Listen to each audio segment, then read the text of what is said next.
Hello everyone. एक world affairs के लिए बहुत बड़ी न्यूज आई है। पाकिस्तान ने अपना तीसरा पापा ढूंढ लिया है।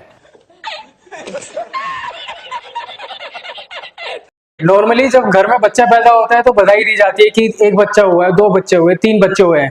लेकिन पाकिस्तान जैसा पापी ऐसा देश है जो अपने पापा बदलते रहता है। कभी एक पापा रखता है, कभी दो पापा रखता है, अब तीसरा पापा ढूंढ लिया है। पहला पापा चाइना, दूसरा पापा अमेरिका, तीसरा पापा अब सऊदी अरेबिया।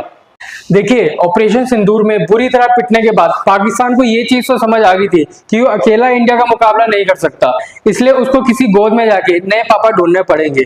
तो वो नए पापा हैं सऊदी अरेबिया। तो उन्होंने सऊदी अरेबिया के साथ एक पैक्ट साइन करा है, सऊदी अरेबिया पाकिस्तान पैक्ट। इसके अंदर ये माना गया है कि अगर एक कंट्री पे भी अटैक होगा तो अटैक दोनों कंट्री पे माना जाएगा। मतलब अगर फ्यूचर में इंडिया ने फिर पाकिस्तान की बजाई तो सऊदी अरेबिया पे वो अटैक माना जाएगा, और सऊदी अरेबिया जिसके पास ना के बराबर मिलिट्री है वो भी अपनी मिलिट्री भेज सकता है इंडिया को अटैक करने के लिए। लेकिन सोचने की बात यह है कि ये पैक्ट अभी क्यों साइन हुआ जब इजराइल ने कतर पे हमला करा। देखिए, जब इजराइल ने कतर पे हमला करा तो जितने भी मुस्लिम कंट्रीज थे उनको ये तो पक्का पता चल गया कि अमेरिका उनके बचाव में नहीं आने वाला, अमेरिका उनको बचाने के लिए अब खड़ा नहीं होगा, क्योंकि अमेरिका का ट्रस्ट पूरी वर्ल्ड वाइड इकोनॉमी में काफी कम हुआ है जब से डोनाल्ड ट्रंप आए हैं।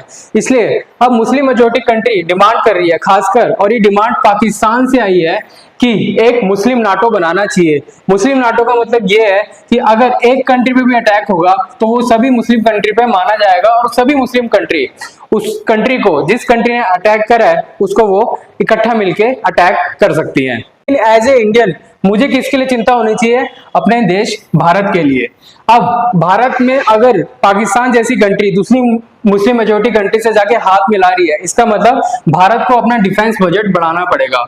और अगर डिफेंस बजट बढ़ेगा तो जितने भी डिफेंस स्टॉक्स हैं उसमें आपको मेजर रनअप फ्यूचर में आने को देखने को मिल सकता है। और ये रनअप में ये नहीं कह रहा कि एक साल में आ जाएगा, 2 साल में आ जाएगा, 3 साल में आ जाएगा, चाहे 5 साल में आएगा, लेकिन जो आपका वेल्थ क्रिएशन होगा वो आपके डिफेंस स्टॉक्स ही होगा, बिकॉज जियो पॉलिटिक्स बहुत जगह चेंज हो रही है।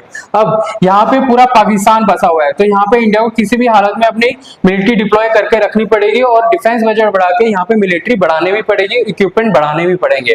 अगर बांग्लादेश भी इस ग्रुप को ज्वाइन कर लेता है तो इंडिया को यहाँ पे भी अपनी मिलिट्री को स्ट्रॉन्ग रखना पड़ेगा।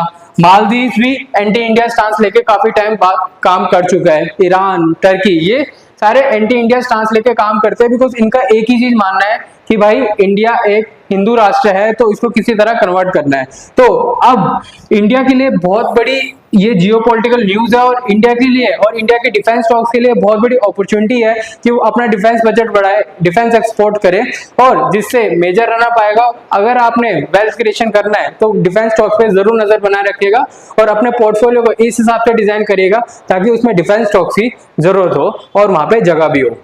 अगर मैं इंडियन गवर्नमेंट के स्टांस की बात करूं, ये एग्रीमेंट साइन होने के बाद, तो उन्होंने ये कहा, उनका ऑफिशियल ट्वीट ये है कि वो इस डेवलपमेंट को जानती थी। अब वो इस इम्प्लीकेशन को, क्या जियोपॉलिटिकल और इंडियन नेशनल पे क्या इम्प्लीकेशन आएंगे, वो इसको स्टडी करेगी और उसके अगेंस्ट ही वो स्टेप लेगी, उसके अकॉर्डिंग वो स्टेप्स लेगी। बिकॉज इंडियन गवर्नमेंट की सबसे प्रायोरिटी यही है कि वो नेशनल इंटरेस्ट को बचाए और ensuring comprehensive and national security in all domain.